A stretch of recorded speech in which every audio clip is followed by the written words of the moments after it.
लाहौर में अलहम्रा हॉल के मुकाम पर आलमी अमन इत्तेहाद कौंसिल पाकिस्तान के ज़ेर एहतमाम हज़रत खदीजतुल कुबरा के यौम विसाल के सिलसिले में एक पुरवकार तकरीब मुनक्किद की गई। इस तकरीब के चीफ ऑर्गेनाइजर आलमी अमन इत्तेहाद कौंसिल पाकिस्तान के रहनुमा इल्लामा ज़ुल्फ़िकार हैदर जाफरी थे। तकरीब से मुकर्रिरीन ने हज़रत खदीजतुल कुबरा की सीरत तैयबा, इस्लाम के लिए इनकी खिदमत, ख़वातीन के लिए इनकी मिसाल शख्सियत पर रोशनी डाली। तकरीब में चेयरमैन इशफाक हैदर जाफरी, चेयरपर्सन खानिम साइदा जाफरी, उमर सग़ैल, ज़िया भट्ट, सैयद काजिम रज़ा नकवी, अल्लामा अफजल हैदरी, कासिम अली कासमी, अल्लामा नासिर अब्बास नासिर, पीर सैयद ज़ैगम अब्बास शाह और दीगर सियासी और समाजी शख्सियात ने भरपूर शिरकत की।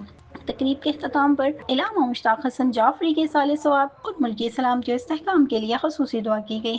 इस मौका पर उमर सोहेल, ज़िया भट्ट, इल्लामा ज़ुल्फ़िकार हैदर जाफरी, चेयरपर्सन खानम साइदा जाफरी, पंडित और दीगर मुकर्रिरीन ने दी पाकिस्तान टाइम्स से ख़ुसूसी गुफ्तगू करते हुए कहा। कैमरामैन इरफान के साथ इकबाल खैदर शाह, पाकिस्तान टाइम, लाहौर। जी, बड़ी खूबसूरत मजलिसी हजरत खतीजा कुबरा के सिलसिले में ये महफिल थी और इसमें बड़ी खूबसूरत बातें सुनने को, करने को और देखने को भी मिली हैं। बिस्मिल्लाहिर्रहमानिर्रहीम। आज के दिन के हवाले से 10 रमज़ानुल मुबारक विसाल का दिन है जनाब सैयदा बीबी खदीजतुल कुबरा सलामुल्लाह अलैहा का। मैं सिर्फ यही मैसेज देना चाहूँगा कि आजकल की जो ख़वातीन हैं उनके लिए सबसे बड़ा रोल मॉडल जो है, उनके लिए, इन तमाम ख़वातीन के लिए वो जनाब सैयदा बीबी खदीजतुल कुबरा सलामुल्लाह अलैहा की हयात तैयबा है। अगर हम अपनी ज़िंदगी को कामयाब तरीन बनाना चाहते हैं तो जनाब सैयदा सलामुल्लाह अलैहा की हयात तैयबा पर अमल करते हुए अपनी ज़िंदगी को सुकून और कामयाब कर सकते हैं। इससे ज़्यादा हमारे लिए कोई रोल मॉडल हो नहीं सकता।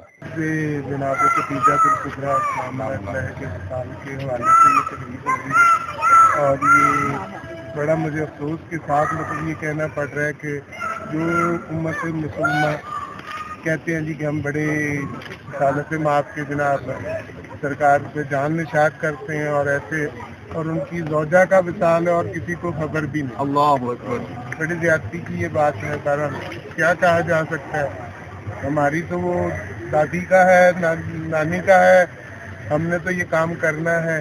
हम जितनी देर भी जिंदगी है, जितनी देर सांस से सांस चल रही है, हम उनके ऊपर जान भी निछावर है। उनके हर हवाले से उनकी खुशी में हमारी खुशी है, उनके गम में हमारा गम है। 10 रमज़ान वसाल बीबी खदीजतुल कुबरा सलामुल्लाह अलैहा। आज का दिन वो गम का दिन है कि जिसको रसूल पाक सल्लल्लाहु अलैहि वसल्लम ने पूरे साल को आमुल हुज़न करार दिया। आप बीबी पाक से इतनी मोहब्बत करते थे कि बीबी पाक की मोहब्बत ने आपको इस कदर बुलंद किया कि बीबी ने अपना सारा माल रसूलुल्लाह सल्लल्लाहु अलैहि वसल्लम के इस्लाम पे खर्च कर दिया। और आज का दिन तमाम मोमिनों के लिए गम का दिन है। हमें चाहिए कि बीबी के और हम खवातीन को बिलखसूस बीबी के इस जो बीबी की सीरत है इसके ऊपर। अस्सलाम वालेकुम। आज का दिन बीबी खदीजतुल कुबरा सलामुल्लाह अलैहा की शहादत का दिन है और इनकी शान में मेरे बाबा अल्लामा मुश्ताक हुसैन जाफरी एक शेर पढ़ते होते थे जो उनको बहुत पसंद था। वो मैं चाहूँगी कि मैं आप सबको सुनाऊं कि जब तक ये ज़माना यूं ही परवास करेगा, इस्लाम तेरे नाम पे सो नाज करेगा।